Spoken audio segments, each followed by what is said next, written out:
à Saint-Denis en novembre dernier. Un assaut contre cet appartement où s'étaient réfugiés des auteurs des attentats.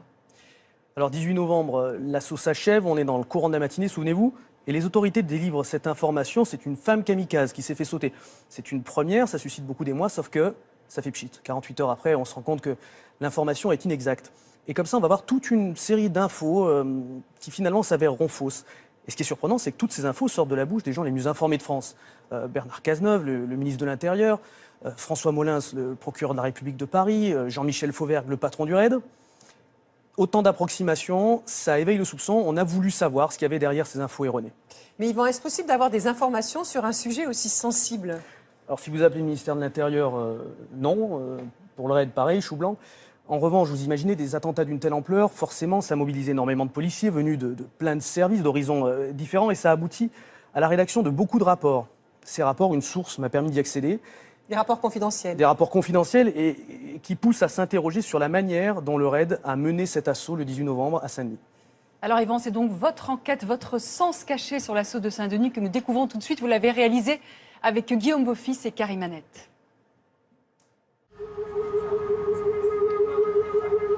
Saint-Denis, à quelques centaines de mètres du Stade de France, cet immeuble, sous une bâche blanche. Au croisement de la rue du Corbillon et de la rue de la République, dans cet appartement du 3e étage, le 18 novembre dernier, en pleine nuit, les membres du RAID ont lancé l'assaut pour neutraliser 2 des auteurs des attaques du Bataclan. Cette nuit-là, les policiers se retrouvent une nouvelle fois face à des terroristes prêts à mourir.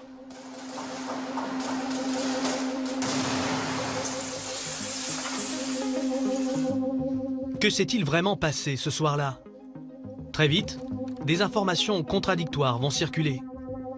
Les terroristes avaient-ils des kalachnikovs? La porte de l'appartement était-elle blindée comme l'ont révélé les autorités?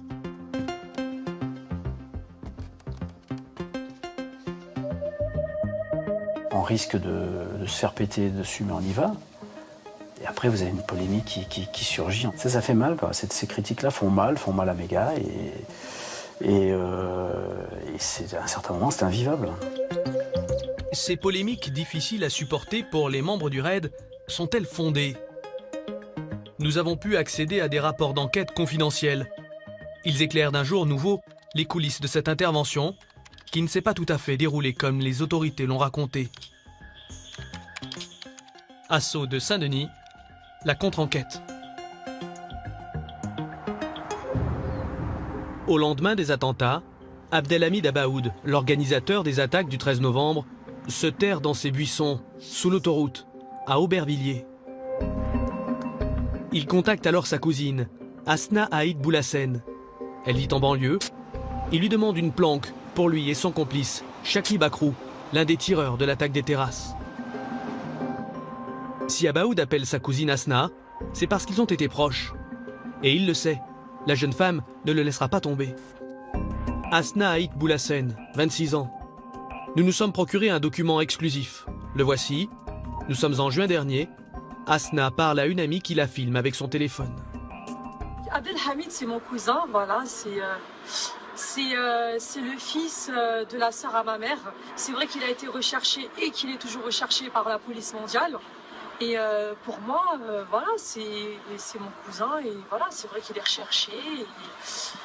Et après, bah voilà, ce qu'il a fait, c'était son choix de partir en Syrie. Et voilà. Après, qu'est-ce que t'en penses toi maintenant de son choix, lui, ce qu'il a fait, le choix qu'il a fait? Tu penses que c'est un bon choix ou... Bah, moi, je pense que c'est un bon choix parce qu'il a voulu faire le djihad en Syrie. Voilà, donc après, il est là pour aider parce qu'il y a la guerre. Par contre, moi, je dis les gens, comme on voit dans les vidéos, si c'est pour couper les têtes, je suis contre. Je ne vais pas dire que je suis pour parce que Allah, il n'a jamais dit de couper des têtes. Comme son cousin parti rejoindre les rangs de Daesh dès 2013, Asna, à son tour, veut se rendre en Syrie. J'ai envie de partir en Syrie. La Syrie souffre tous les jours, comme la Palestine. Et pour moi, c'est inadmissible qu'on n'aide pas qu'on n'aide pas la Palestine et la Syrie. Donc pour moi, voilà, je veux partir là-bas et les aider et faire un truc humanitaire, sans faire la guerre, sans être une terroriste. Voilà, donc voilà, oui, c'est vrai, j'ai envie de partir en Syrie. Asna semble rejeter la violence. Elle va pourtant apporter son soutien aux terroristes. Leur trouver un squat au cœur de Saint-Denis. Mais Asna parle beaucoup. Selon un rapport confidentiel du ministère de l'Intérieur, le 16 novembre, 3 jours après les attentats, par téléphone, Asna se livre à une amie. Mon cousin est en France, caché dans un buisson.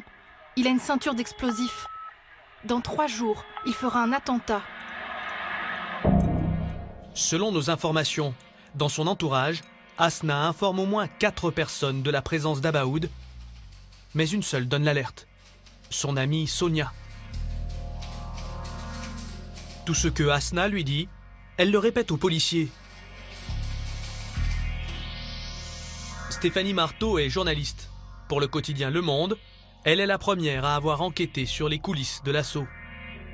Si Sonia n'avait pas alerté les policiers, clairement, il n'y aurait pas eu l'assaut à Saint-Denis, les terroristes n'auraient pas été neutralisés et un attentat aurait eu lieu à La Défense, soit le jour même donc, de cet assaut, soit dans les jours qui suivaient.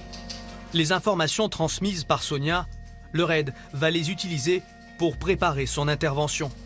Voici les éléments qu'elle communique lors d'une audition. Combien de personnes dans l'appartement? Abaoud, Asna et un autre. Elle m'a dit que l'appartement était petit, que des voisins voulaient sympathiser, mais ils n'ont pas voulu car ils préparaient leurs bombes. Ils ne voulaient pas être dérangés. Elle m'a dit qu'elle avait joué avec la Kalash. Elle a ajouté qu'elle avait vu des armes type Kalash. 2 hommes lourdement armés, le pire est à craindre. Le RAID n'a pas souhaité participer à ce reportage. Alors, nous nous sommes adressés à un proche des milieux policiers, le journaliste spécialisé Dominique Rizet. Votre dernier resto avec le RAID, c'était quand? Il y a 1 mois et demi, 2 mois. À lui, les membres du RAID ont raconté leur assaut face à Abaoud et son complice. Parmi ces terroristes, il y a Abaoud. Abaoud, on sait qui il est. Donc, quand les gens du RAID arrivent ici, ils savent qu'à l'intérieur, ils ont affaire à quelqu'un qui sait utiliser des armes, qui sait utiliser des explosifs, qui a fédéré très vraisemblablement une équipe, donc il y a peut-être encore d'autres hommes avec lui. Donc, ils savent qu'en face, il y a du répondant. Face à cet ennemi aguerri, les policiers vont miser sur l'effet de surprise, intervenir en pleine nuit. Mercredi 18 novembre, 4h17, le RAID passe à l'action. Sans un bruit, les hommes gravissent cet escalier, raide, étroit. Au 3e, un bref couloir, puis la porte. Les artificiers y placent leur charge. L'explosion provoquera un effet de sidération. Les policiers auront ainsi un coup d'avance. Mais rien ne se passe comme prévu. Il y a 3 charges qui sont posées. Il y en a une qui ne pète pas et la porte ne tombe pas, puisqu'elle résiste à 2 charges explosives qui, celles-ci, ont fonctionné. Donc la 3e ne partant pas, les gonds ont tenu, la porte ne tombe pas. Moi, après avoir discuté avec eux, après avoir discuté avec les gens du RAID après l'assaut, eux n'ont pas compris pourquoi cette charge n'était pas partie. Ils le font tous les jours. Tous les jours, ils s'entraînent avec ce dispositif, ces charges, ce plastique qu'on colle sur la porte, un dispositif électrique pour faire partir l'explosif. Ça marche tout le temps. Cette fois-ci, ça n'a pas marché. Une première déconvenue que le patron du RAID explique dès le lendemain dans les pages du Parisien. Nous avons choisi d'ouvrir la porte blindée à l'explosif pour profiter de l'effet de sidération. Cela n'a pas marché. La porte a résisté. Pour se justifier, le patron du RAID évoque une porte blindée. Elle ne l'était pas. Selon nos informations, il s'agissait en fait d'une porte ordinaire, installée depuis peu, payée 80 € dans une boutique de bricolage. Mais l'explosion a bien ouvert une porte, celle du voisin de palier, Ahmed Garib.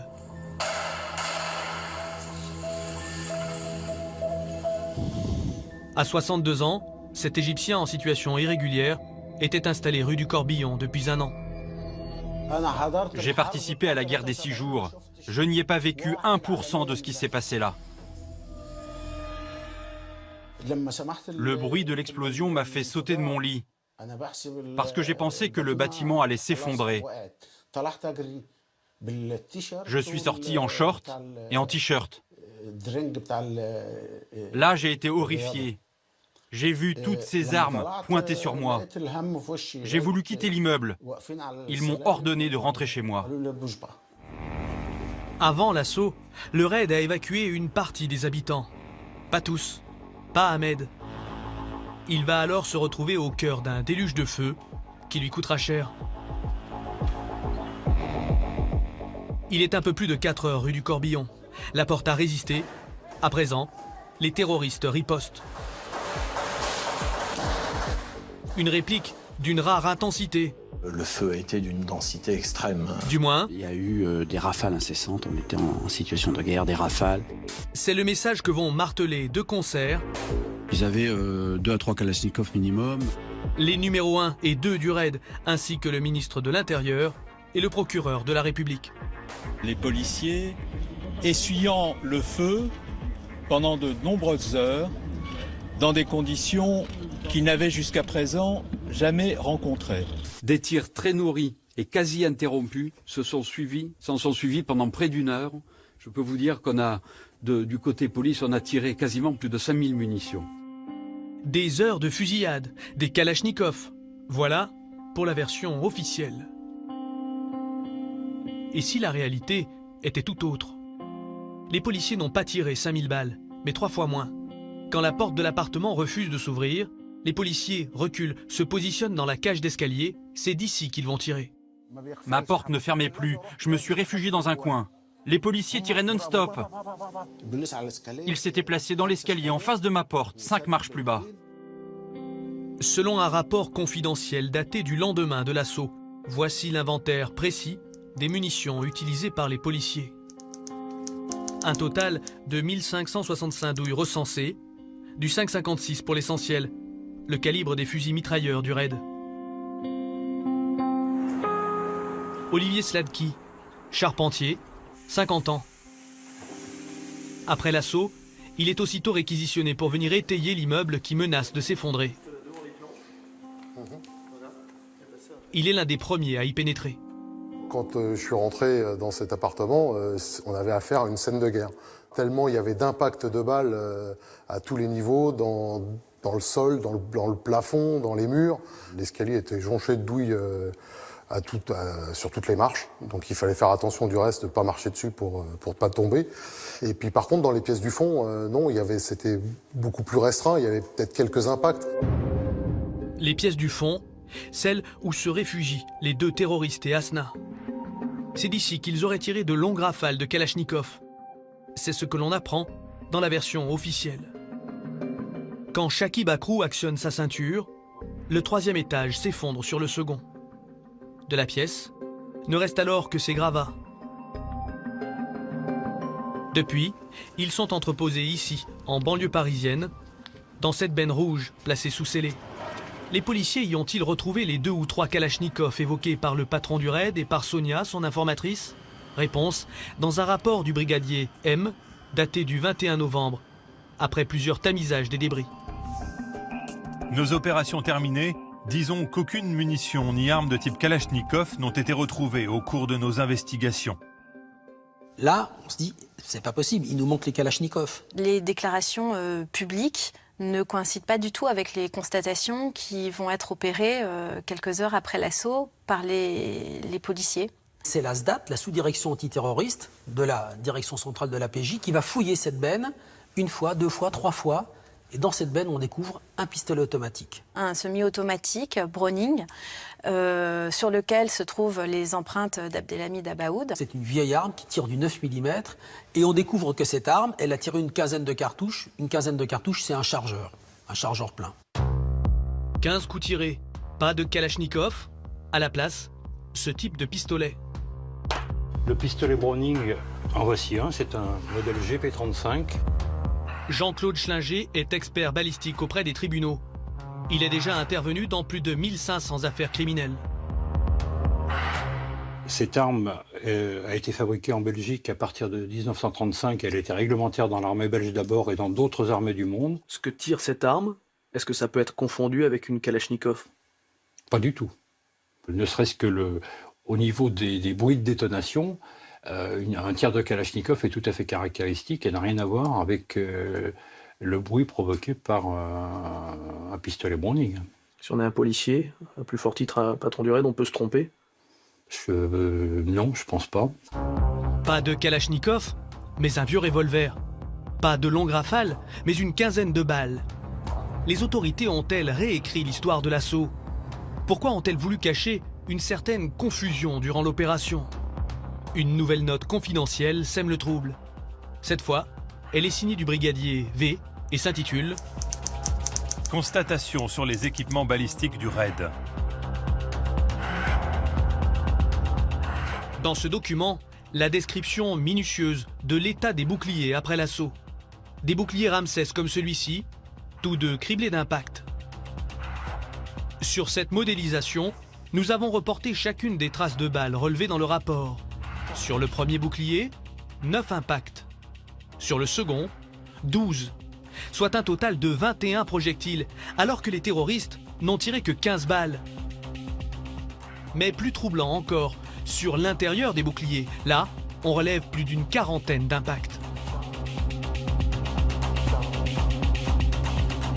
Pour qu'il y ait des impacts effectivement sur la partie interne des boucliers, ça veut dire que les tirs proviennent probablement des forces de police. C'est particulièrement étonnant, évidemment, puisque ce que ça signifie, c'est qu'ils ont été victimes de ce qu'on appelle des tirs fratricides, c'est-à-dire qu'ils ont essuyé les tirs de leurs propres collègues qui étaient placés soit en arrière, soit en dessous, dans les parties communes de l'immeuble. On ne sait pas très précisément ce qui s'est passé. Est-ce qu'il y a eu un mouvement de panique chez ces policiers d'élite qui sont pourtant entraînés à gérer le stress? Est-ce qu'il y avait un mauvais positionnement, donc voilà, un problème de direction de ces hommes? Aujourd'hui, c'est des questions auxquelles on n'a pas de réponse. Parmi les membres du raid, 5 blessés.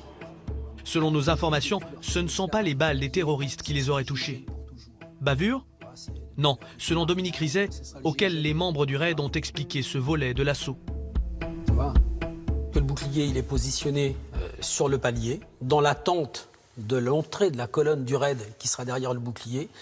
La colonne a reculé parce que la porte n'est pas tombée. 2 charges seulement sur les 3 qui étaient posées sur la porte ont pété. Donc la porte n'est pas tombée. Le raid recule et arrose la porte. Et en arrosant la porte, le raid arrose aussi l'intérieur des 2 boucliers qui sont posés l'un sur l'autre. C'est aussi simple que ça. Ces tirs à outrance vont faire une victime parmi les membres du raid. Diesel, Malinois mort pour la France, comme l'explique le patron du raid au Figaro quelques heures après l'intervention.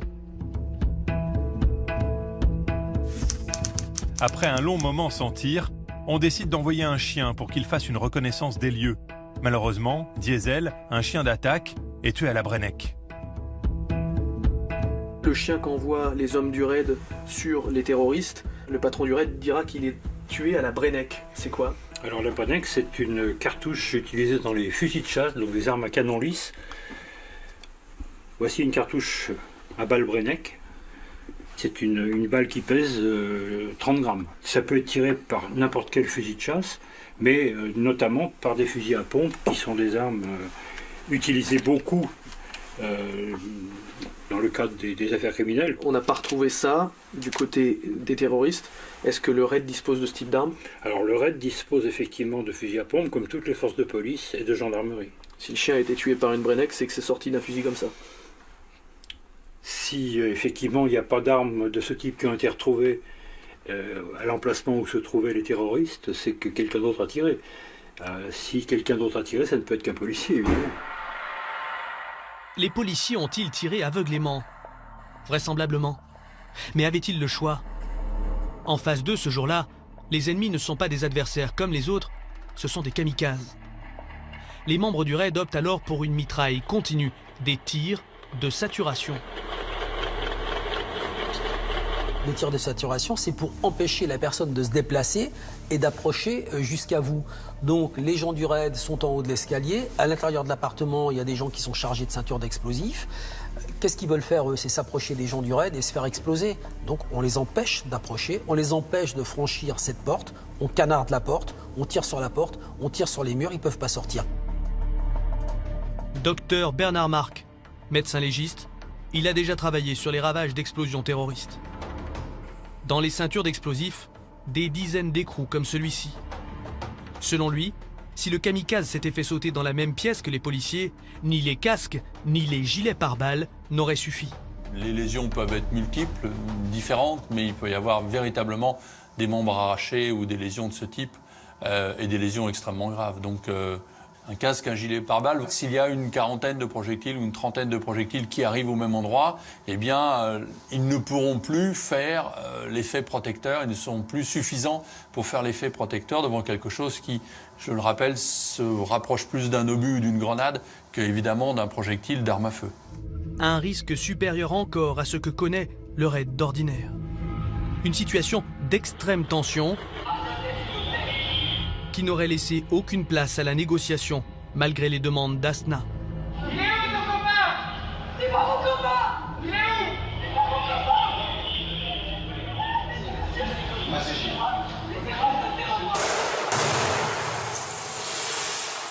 5h30, Shakib Akrou actionne sa ceinture d'explosifs. Lui meurt aussitôt, son corps est démembré, sa tête atterrit sur le trottoir. Mais nouvelle zone d'ombre. Abdelhamid Abaoud et Asna Haït Boulassen ont-ils survécu à l'explosion? Nous avons pu consulter les rapports d'autopsie. Pour Abaoud, selon nos informations, destruction faciale, plus de mandibule, délabrement céphalique, perte de substance cérébrale, des plaies de 40 cm sur le torse et une quarantaine d'écrous, comme ça, dans les entrailles notamment. Il y a une telle multiplication de lésions que la survie est quasi impossible. Quelques secondes, mais si les lésions cérébrales existent également, la mort est immédiate. Pour Asna Haït Boulassen, syndrome mécanique par compression thoracique. Soyons clairs sur les lésions présentées, le terroriste numéro 1 a une mort immédiate, il est dilacéré, le terroriste numéro 2 a une mort immédiate avec des lésions notamment encéphaliques et thoraciques et cardiothoraciques. Le troisième a une phase agonique qui est une phase courte. C'est des décès qui sont soit immédiats, soit en termes de minutes, en tout cas absolument pas des décès plusieurs heures après. Impossible donc que les terroristes aient encore pu combattre après l'explosion. Pourtant, de nouvelles fusillades vont éclater.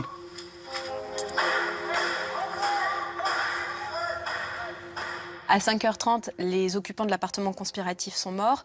Pourtant, une heure après, à 6h53, les policiers tirent à nouveau plusieurs salves. Et à 7h30, une nouvelle fusillade retentit également. Et là, effectivement, c'est très troublant puisque on peut imaginer que donc, les occupants de l'appartement sont décédés depuis 2 heures. Et on se demande vraiment sur qui ils tirent. Le problème de ces zones d'ombre, c'est qu'à force de s'additionner, elles deviennent assez inquiétantes. On a le sentiment d'un flou, d'une mauvaise maîtrise et d'une grande confusion jusque dans ce corps d'élite de la police. Selon Ahmed, le voisin de palier, aujourd'hui hébergé dans un foyer d'accueil médicalisé, il était 10 heures quand la balle des policiers lui a pulvérisé le coude. Soit plus de 5 heures après la mort des terroristes. J'étais le dernier dans l'immeuble. À ce moment-là, un policier m'a dit « Tu veux sortir l'Égyptien? Va faire un signe à la fenêtre. » J'ai pensé qu'il avait prévenu les snipers installés dans le bâtiment d'en face pour qu'ils ne me tirent pas dessus. Mais dès que j'ai levé la main à la fenêtre, j'ai cru que l'on m'arrachait le bras. Je n'ai plus senti qu'une chaleur intense et des fourmillements. Ahmed a ensuite passé 4 jours menotté à un lit avant de faire l'objet d'un arrêté d'expulsion. Son avocat vient d'en obtenir la suspension. Mais son avenir semble bien incertain. À 62 ans, lui qui travaillait au noir n'a plus de ressources. Je ne crois pas que je retrouverai l'usage de mon bras. C'est impossible que ça revienne. Vous croyez que je pourrais porter à nouveau des sacs de 50 kilos comme je faisais? Ou même 20 kilos? Avec ce coude explosé et ce bras qui reste déformé?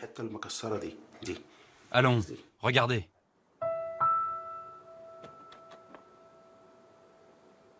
Deux autres occupants de l'immeuble ont ainsi été blessés par les balles du raid. Durant cet assaut, les policiers auraient-ils confondu ces civils avec des kamikazes? On n'est pas menacé directement. Empêcher quelqu'un qui a un gilet explosif, mais qui n'a pas d'arme à la main, de venir vers nous, c'est tout le problème. On a travaillé là-dessus, on a travaillé en particulier en faisant des stages avec les unités d'intervention israéliennes. Si le raid a refusé nos demandes d'interview, les forces israéliennes, elles, ont accepté de nous recevoir. C'est dans ce pays constamment confronté au terrorisme et aux kamikazes que les membres du raid viennent renforcer leur expérience. Base de Midkam Adam, centre d'entraînement des forces de défense israéliennes. Bonjour, comment allez-vous? Bonjour, suivez-moi. On vous suit. Pas de visage, pas de nom, mais un savoir-faire. Voici l'unité Yahalom, le groupe d'assaut antiterroriste. Exercice du jour à balles réelles, investir un bâtiment occupé par des terroristes et des civils, comme à Sanni. Dans le doute, vous autorisez vos troupes à tirer préventivement sur un civil? Non, on ne fait pas ça. Les civils, c'est notre priorité absolue. On est là pour les sauver, pour les protéger. Si on tire sur un civil, c'est qu'on a échoué dans notre mission. Et même s'ils sont suspects, on les tient alors à distance, à plusieurs mètres. Et selon les Israéliens, pour neutraliser des kamikazes lors d'une intervention comme celle de Sanni, rien ne vaut la précision de tireurs d'élite. Voilà, retiens ton souffle autant que tu le peux, sans effort.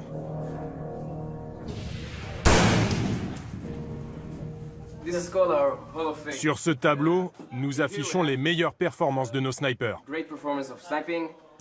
Là, par exemple, à 200 mètres de nuit, le tireur a placé ses 4 balles dans le même trou.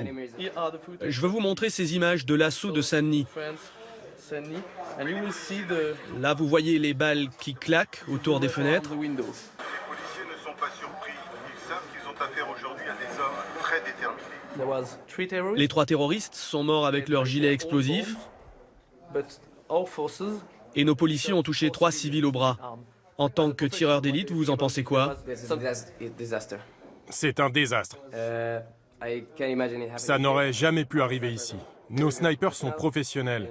Et s'ils ne sont pas sûrs de leur cible, ils ne tirent pas. Ce dont vous me parlez, c'est catastrophique. Que feriez-vous si ça arrivait à l'un de vos tireurs d'élite?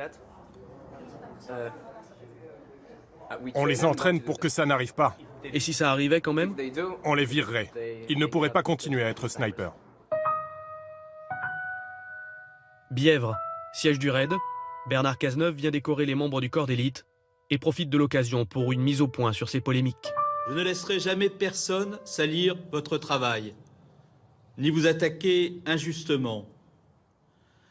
En France, il y a une vieille tradition du commentaire a posteriori, véhiculée d'ailleurs par de grands professionnels du commentaire, qui ont en partage la passion des phrases, qui parfois offensent et blessent.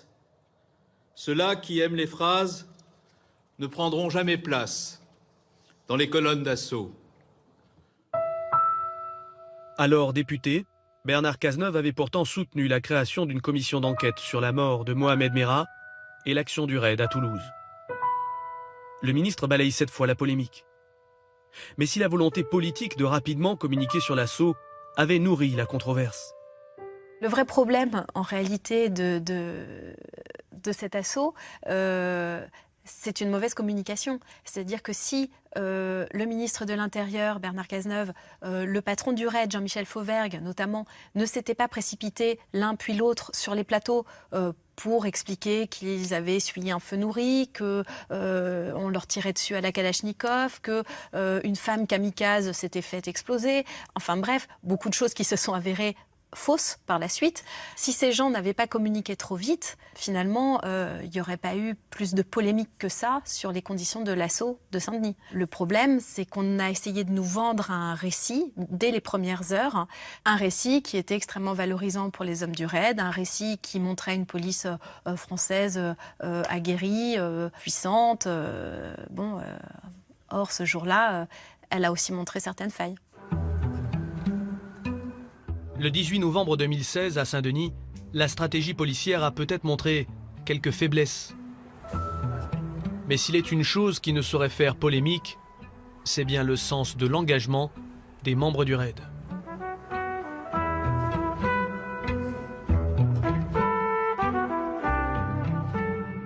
Et depuis les attentats de novembre dernier, le ministre de l'Intérieur a demandé que les forces d'intervention rapide, comme celles du GIGN, du RAID ou encore de la BRI, soient réparties pour intervenir au plus vite dans les 20 minutes de distance de n'importe quel point du territoire. Sladki, charpentier, 50 ans. Après l'assaut, il est aussitôt réquisitionné pour venir étayer l'immeuble qui menace de s'effondrer. Il est l'un des premiers à y pénétrer. Quand je suis rentré dans cet appartement, on avait affaire à une scène de guerre. Tellement il y avait d'impact de balles à tous les niveaux, dans le sol, dans le plafond, dans les murs.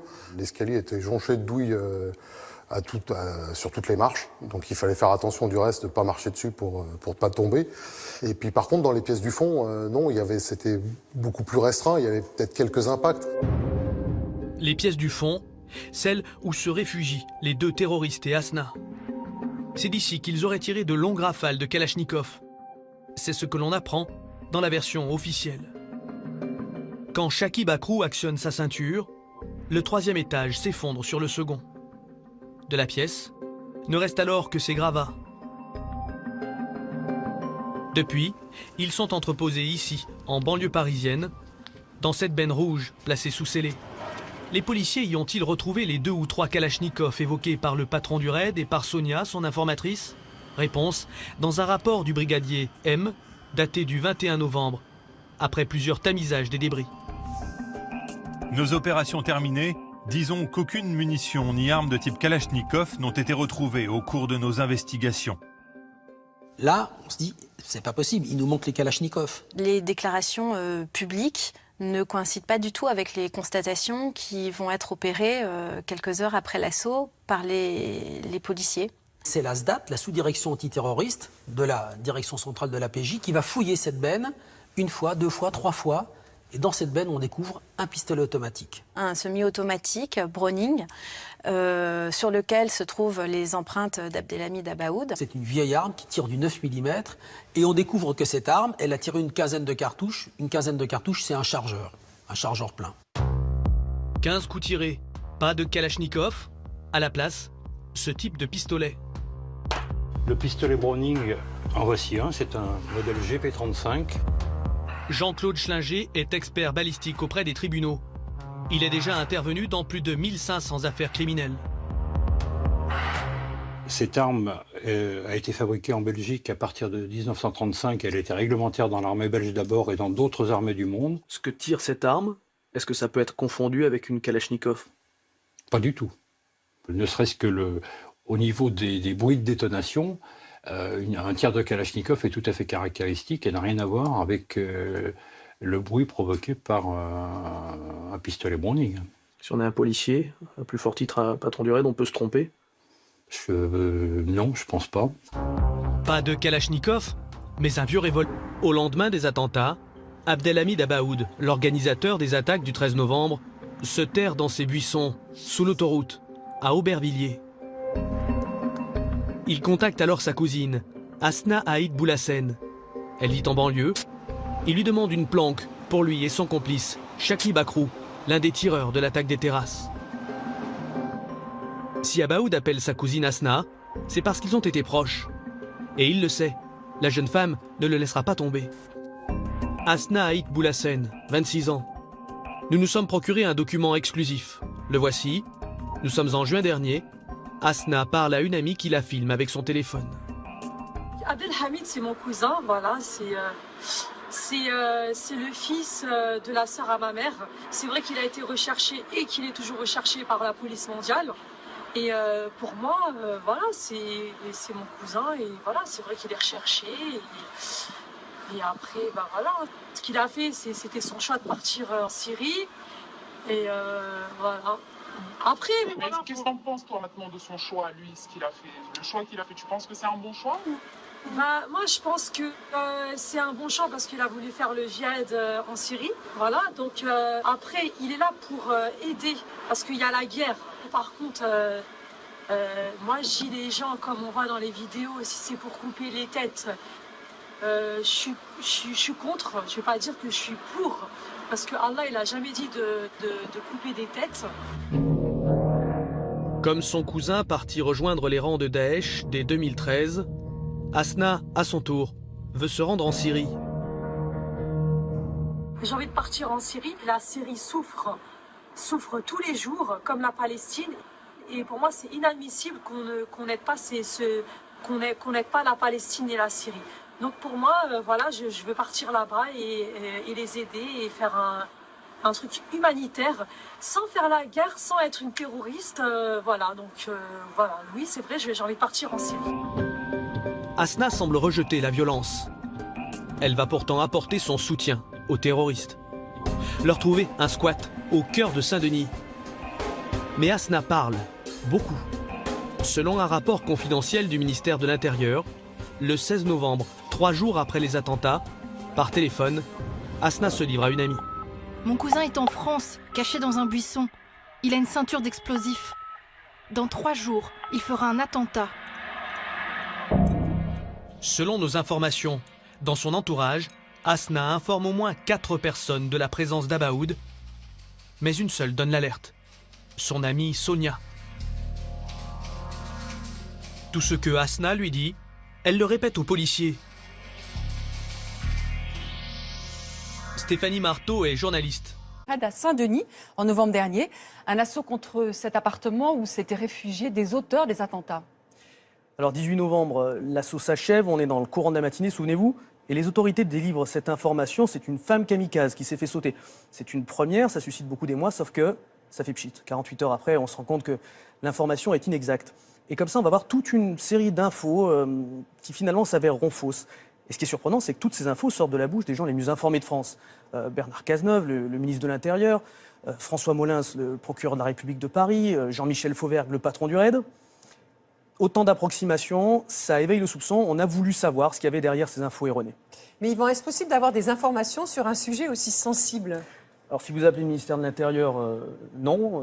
Pour le RAID, pareil, chou blanc. En revanche, vous imaginez des attentats d'une telle ampleur, forcément, ça mobilise énormément de policiers venus de plein de services, d'horizons différents, et ça aboutit à la rédaction de beaucoup de rapports. Ces rapports, une source m'a permis d'y accéder. Des rapports confidentiels. Des rapports confidentiels et qui poussent à s'interroger sur la manière dont le RAID a mené cet assaut le 18 novembre à Saint-Denis. Alors Yvan, c'est donc votre enquête, votre sens caché sur l'assaut de Saint-Denis que nous découvrons tout de suite. Vous l'avez réalisé avec Guillaume Beaufils et Karim Annette.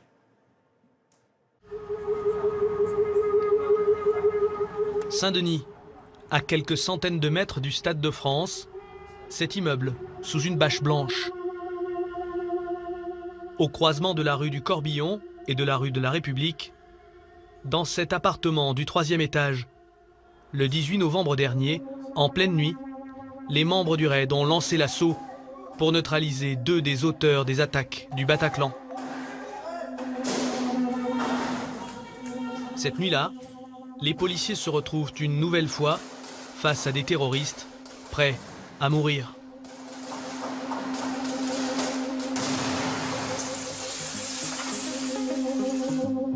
Que s'est-il vraiment passé ce soir-là? Très vite, des informations contradictoires vont circuler. Les terroristes avaient-ils des kalachnikovs? La porte de l'appartement était-elle blindée comme l'ont révélé les autorités?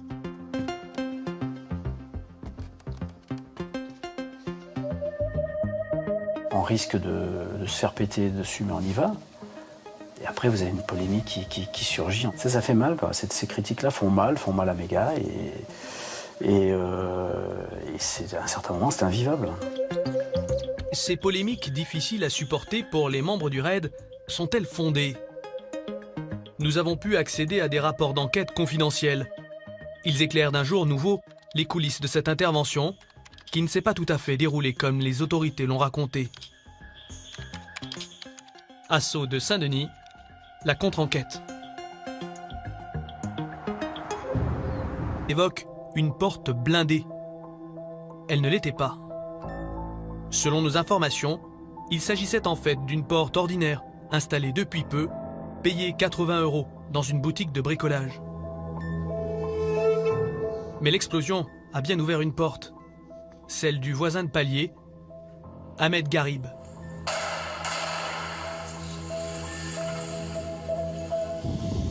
À 62 ans, cet Égyptien en situation irrégulière était installé rue du Corbillon depuis 1 an.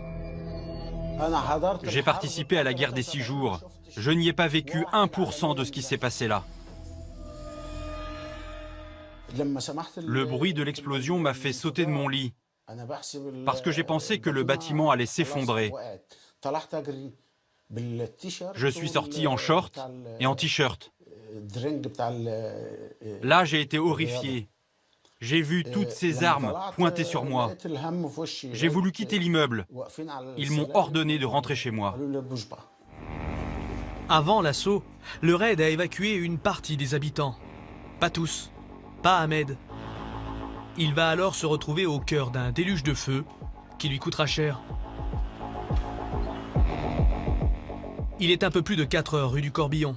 La porte a résisté. À présent, les terroristes ripostent. Une réplique d'une rare intensité. Le feu a été d'une densité extrême. Du moins, il y a eu des rafales incessantes, on était en situation de guerre, des rafales. C'est le message que vont marteler de concert. Ils avaient 2 à 3 Kalachnikov minimum. Les numéros 1 et 2 du RAID, ainsi que le ministre de l'Intérieur et le procureur de la République. Les policiers essuyant le feu pendant de nombreuses heures, dans des conditions qu'ils n'avaient jusqu'à présent jamais rencontrées. Des tirs très nourris et quasi interrompus s'en sont suivis pendant près d'1 heure. Je peux vous dire qu'on a, du côté police, on a tiré quasiment plus de 5000 munitions. Des heures de fusillade, des kalachnikovs. Voilà pour la version officielle. Et si la réalité était tout autre? Les policiers n'ont pas tiré 5000 balles, mais 3 fois moins. Quand la porte de l'appartement refuse de s'ouvrir, les policiers reculent, se positionnent dans la cage d'escalier. C'est d'ici qu'ils vont tirer. Ma porte ne fermait plus. Je me suis réfugié dans un coin. Les policiers tiraient non-stop. Ils s'étaient placés dans l'escalier en face de ma porte, 5 marches plus bas. Selon un rapport confidentiel daté du lendemain de l'assaut, voici l'inventaire précis des munitions utilisées par les policiers. Un total de 1565 douilles recensées, du 5,56 pour l'essentiel, le calibre des fusils mitrailleurs du RAID. Olivier pour le quotidien Le Monde, elle est la première à avoir enquêté sur les coulisses de l'assaut. Si Sonia n'avait pas alerté les policiers, clairement, il n'y aurait pas eu l'assaut à Saint-Denis, les terroristes n'auraient pas été neutralisés et un attentat aurait eu lieu à La Défense, soit le jour même donc, de cet assaut, soit dans les jours qui suivaient. Les informations transmises par Sonia, le RAID va les utiliser pour préparer son intervention. Voici les éléments qu'elle communique lors d'une audition. Combien de personnes dans l'appartement? Abaoud, Asna et un autre. Elle m'a dit que l'appartement était petit, que des voisins voulaient sympathiser, mais ils n'ont pas voulu car ils préparaient leurs bombes. Ils ne voulaient pas être dérangés. Elle m'a dit qu'elle avait joué avec la Kalash. Elle a ajouté qu'elle avait vu des armes type Kalash. 2 hommes lourdement armés, le pire est à craindre. Le RAID n'a pas souhaité participer à ce reportage. Alors, nous nous sommes adressés à un proche des milieux policiers, le journaliste spécialisé Dominique Rizet. Votre dernier resto avec le RAID, c'était quand? Il y a 1 mois et demi, 2 mois. À lui, les membres du RAID ont raconté leur assaut face à Abaoud et son complice. Parmi ces terroristes, il y a Abaoud. Abaoud, on sait qui il est. Donc, quand les gens du RAID arrivent ici, ils savent qu'à l'intérieur, ils ont affaire à quelqu'un qui sait utiliser des armes, qui sait utiliser des explosifs, qui a fédéré très vraisemblablement une équipe, donc il y a peut-être encore d'autres hommes avec lui. Donc, ils savent qu'en face, il y a du répondant. Face à cet ennemi aguerri, les policiers vont miser sur l'effet de surprise, intervenir en pleine nuit. Mercredi 18 novembre, 4h17, le raid passe à l'action. Sans un bruit, les hommes gravissent cet escalier, raide, étroit. Au troisième, un bref couloir, puis la porte. Les artificiers y placent leur charge. L'explosion provoquera un effet de sidération. Les policiers auront ainsi un coup d'avance. Mais rien ne se passe comme prévu. Il y a 3 charges qui sont posées. Il y en a une qui ne pète pas et la porte ne tombe pas, puisqu'elle résiste à 2 charges explosives qui, celles-ci, ont fonctionné. Donc la troisième ne partant pas, les gonds ont tenu, la porte ne tombe pas.